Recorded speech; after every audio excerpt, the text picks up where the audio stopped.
Paysage verdoyant, vue paisible sur des arbres vieux de 50 ans. Cette image, les riverains du clos du Bergoge n'en auront bientôt plus que des souvenirs. Un projet immobilier prévoit de tout raser pour reconstruire à la place 15 000 m² de bâtiments. Tout le vivant existant est rasé, éliminé et de repartir à zéro.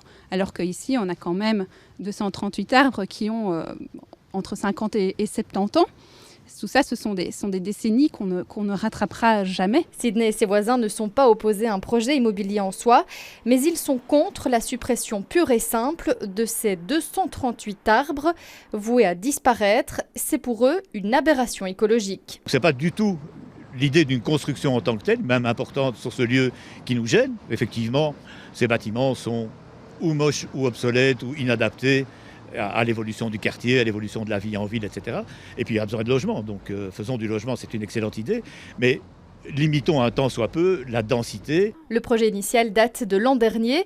Les riverains ont formulé à l'époque des reproches. Le promoteur a donc apporté des modifications, avec notamment la création d'un jardin à la place des arbres le long du clos. Le point majeur, c'est qu'on va raser tous les arbres ici, les talus qui peuvent présenter des dangers, alors qu'il y aurait moyen de construire sur les 2 bâtiments existants.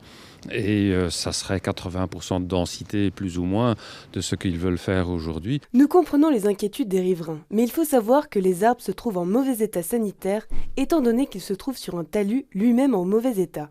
Par notre intervention, on vise à reconstruire une végétation et une biodiversité plus durable et plus riche. Les riverains ont lancé une pétition, elle a récolté 1500 signatures déjà.